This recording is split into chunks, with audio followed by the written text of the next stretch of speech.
enabled. Cyril Amarchand Mangaldas presents CNBC TV18, The Thought League, Season 2.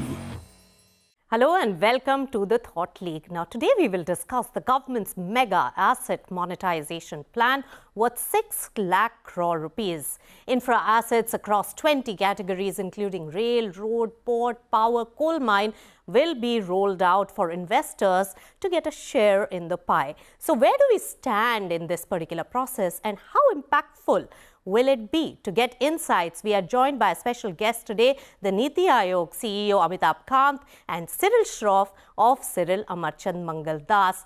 Gentlemen, welcome to CNBC TV18. My first question to you, Mr. Kanta, at this juncture, what does this national monetization policy mean? And also, what is the potential it holds for all of us? So Nisha, infrastructure really lies at the heart of India's sustained economic growth. And policies like National Monetization Pipeline are focused on bringing a paradigm shift in the way funded, managed in the country. Financing of infrastructure requires a diversified set of alternatives, especially a country like India, which is on the cusp of a transformation. The objective of the National Monetization Pipeline is to use innovative mechanisms, state-of-the-art technologies in operating, maintaining, augmenting assets which are sustainable and resilient. In essence, it's about bringing in better qualified private sector to operate and maintain assets which have been built by the government. Government is good at building, government is extremely poor at operation and maintenance. And therefore, the impact is really better management of the assets. And it is an overall shift in infrastructure operations. And it'll have a very huge positive impact on the overall economy on several aspects. All right. So private sector efficiency into government created projects. That's the big reform that is coming in. And in Amitabh Kant's word, we are at the cusp of transformation, Cyril Shroff. Yes, absolutely. I think Amitabh put it very well. And it is a paradigm shift. I also, to supplement what he said, I'd like to just add a few more perspectives in terms of joining the dot.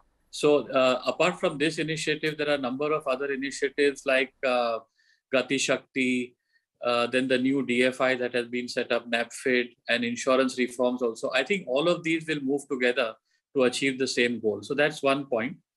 The second point I'd like to make in order to kind of further enhance Amitabh's perspectives is that we are effectively moving away from a working capital economy to a project finance economy. And we used to have that, I would say, in the 90s. But then because of sort of various, the way the world and India developed in the meanwhile, we actually landed up becoming much more of a working capital economy. A lot of infrastructure that got built in the early years was when the mindset, the policy mindset was as a project finance economy. What this does is effectively bring in project finance economy 2.0, because you have now a lot of assets. You've taken out the development risk. As Amitabh said, government is good at building stuff, but when it comes to operation and maintenance, the private sector is better. So this is sort of project finance with an important twist. And we are, I think, going to see unleashing of a lot of growth, and not just the kind of traditional players. I think you'll see a whole new genre of MSME infrastructure entrepreneurs come up as well. Because as these assets get bid out, you're going to see a lot of new people, funds, international investors, different types of financiers coming in, which is going to create a lot of entrepreneurial energy. So this is how I see it. That's right. And India's infrastructure sector especially is cash hungry, and that's where investors can be attracted. But Amitabh Kant, government also specified very clearly that the ownership will remain with the government. Tell us more about that particular aspect, and what is the kind of big efficiency that we are aiming for then? what is at the heart of all this is how we structure projects. And, in turn, it's very distinct from disinvestment. It's, the entire objective is that under disinvestment, privatization or sale of assets, the private proponent owns the asset for perpetuity with no potential for buyback or handback of assets. And they have complete autonomy.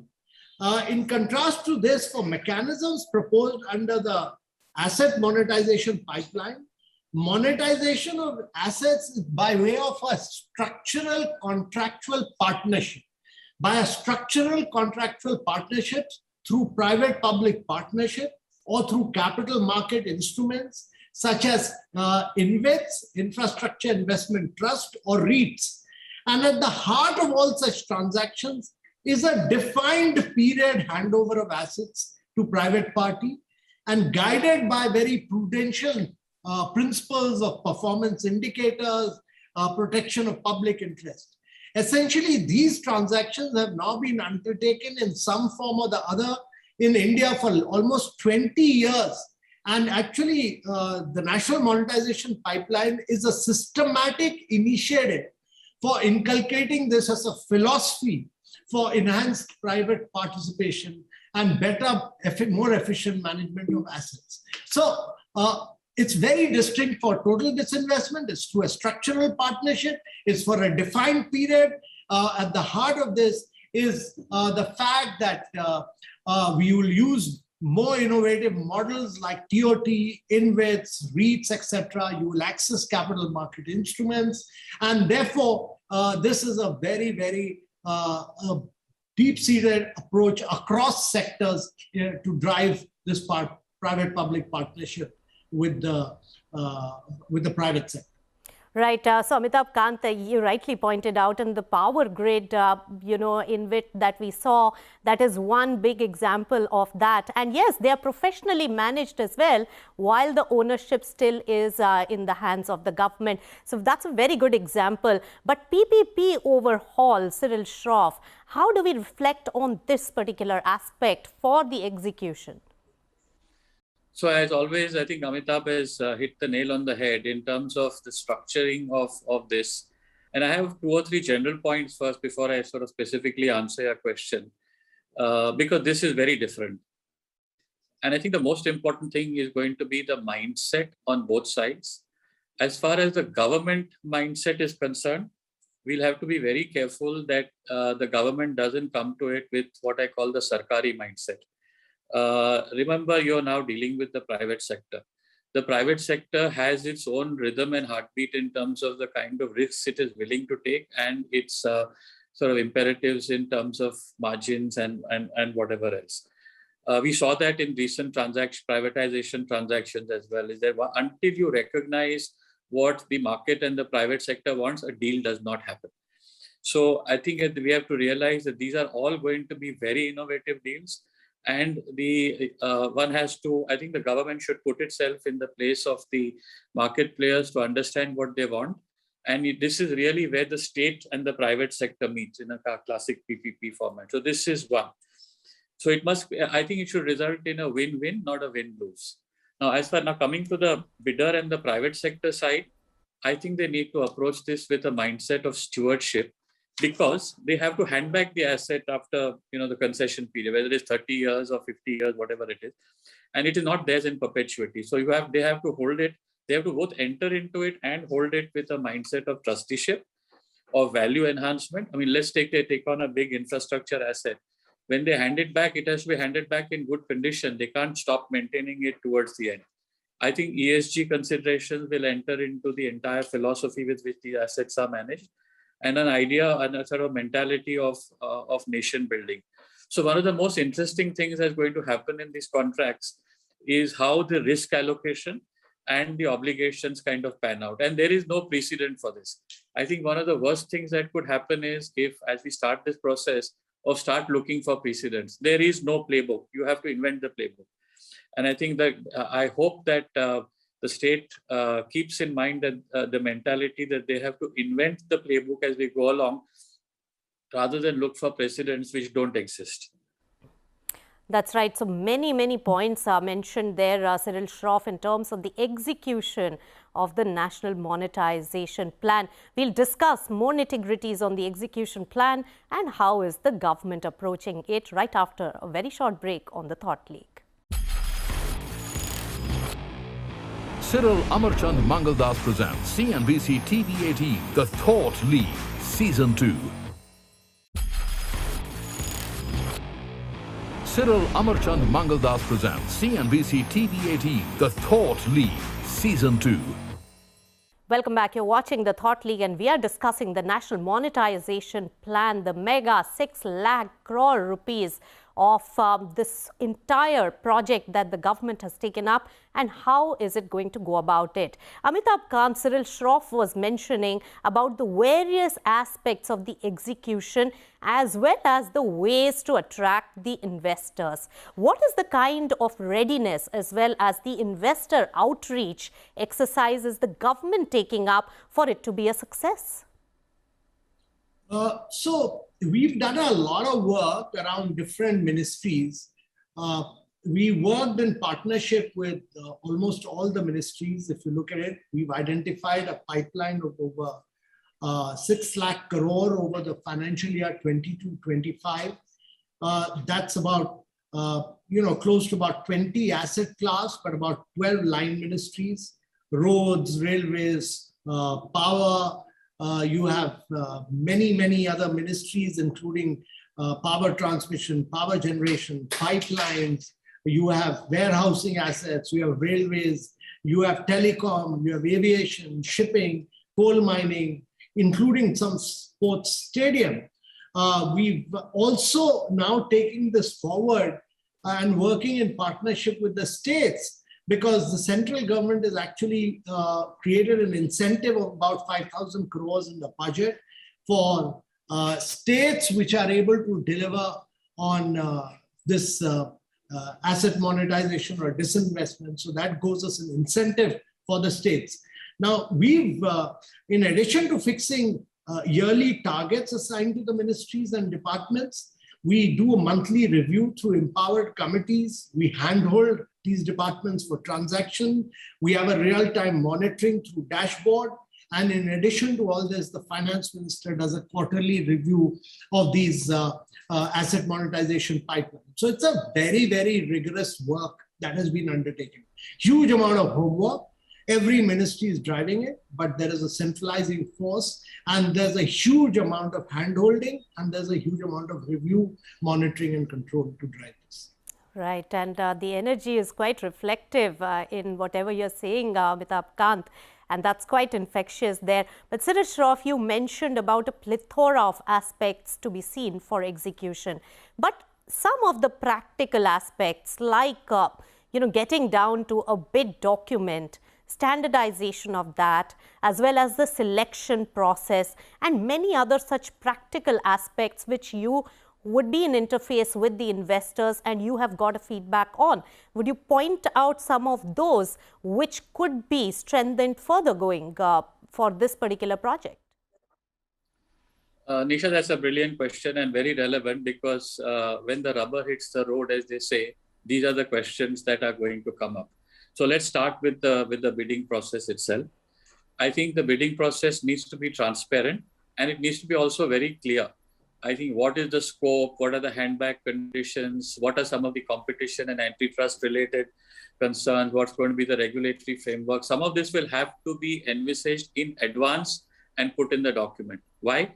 Because the bidder and also their financiers are going to look at this very closely and they're going to price it so that eventually it goes into the bidding arrangement and the final concession agreement, by whatever name called.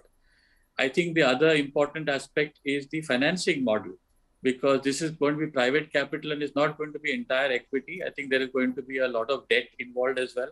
Now, whether the debt comes from sort of classic banking system, or it comes from the bond markets, or it comes from the new DFI, I think the financing model and what risks will they take, it finally comes down to risk allocation also, of what risk kind of will stay on the state side and what risk will stay on the equity/debt side. So this is going to be another area which is going to require upfront clarity. We're going to need clarity on the regulatory framework, depending on the sector, how much tariff can be charged. And there will be a difference between essential services like, say, power and roads and all of that, and premium services like a stadium, as was mentioned, or a hotel. So these are going to be areas which can be partly dealt with by contract, but there will always be a public policy overview. Dispute resolution. We're talking of 30, 40-year contracts. There will 110% be tons of disputes over that term. And what is the framework? Will it land up in the courts? Will it go to arbitration? Will it go to a special regulator? I think you need clarity on all of that. So there needs to be a clear framework. And I think, as they say that in order to go far, sometimes make haste slowly. So I think the government should spend time in terms of thinking through really some of these nitty-gritty issues. The bidders and the financiers are going to look at it with a microscope. That's right. And the stakes are just too high to go really wrong in any of these aspects. And therefore, preparedness is so important. But Amitabh Kant, the two things that I hear from most of the investors is that, first of all, sticking to timeline, and second, uncertainty. How are we addressing these two aspects? So let me first say that I entirely agree with Mr. Shroff. The key to success under any public-private partnership project is the right structuring, its balanced risk-sharing framework, and the flexibility to deploy innovative business models. The attractiveness may vary across sectors based on elasticity of demand, prices, etc. But a suitably balanced and a well-drafted contract has to ensure protection of the interest of both public and private partners and ensure best-in-class service to the consumers.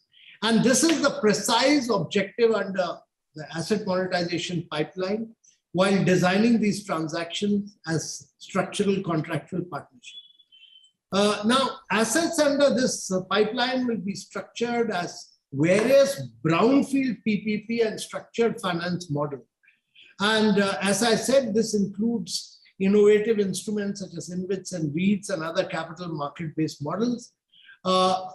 Financing for these transactions will be through various possible avenues, including strategic investors, banks and financial institutions, debt and equity capital markets, both through domestic and international investors. And therefore, this homework is the crux. Homework is really the crux to success, and therefore, we are working with a whole range of ministries to ensure that complete homework is done before we put out these projects into the market.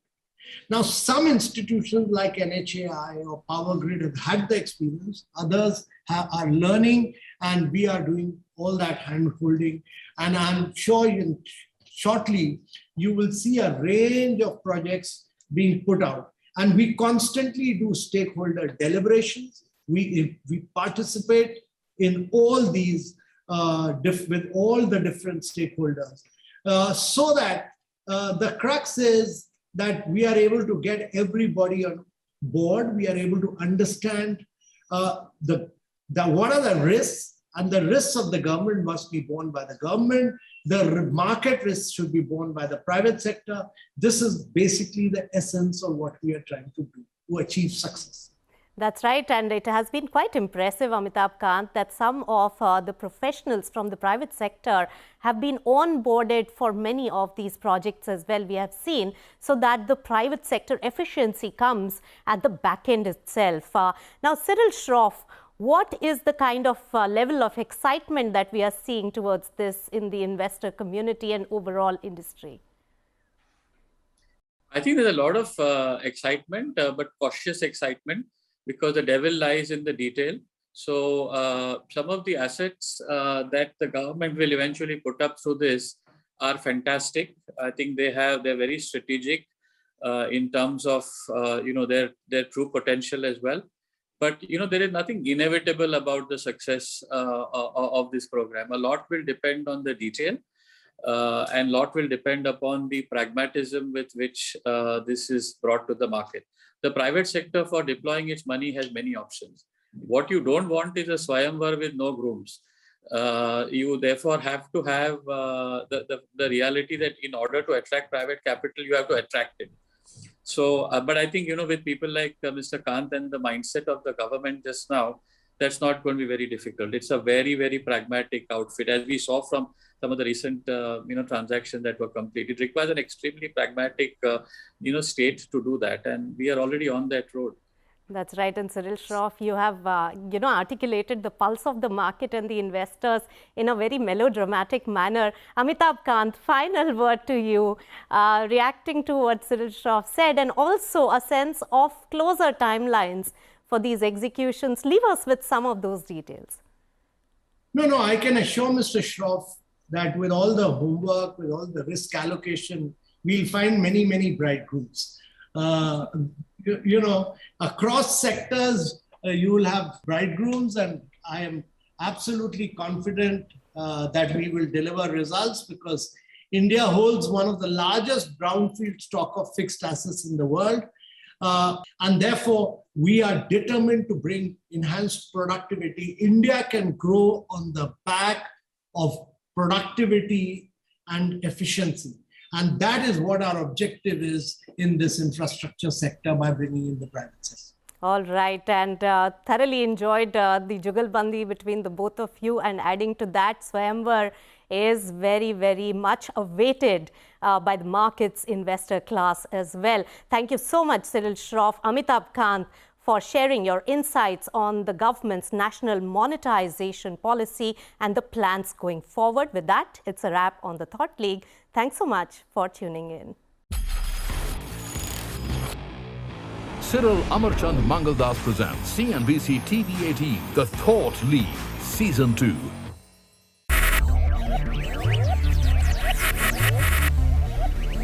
Focus, ideate, innovate, enable.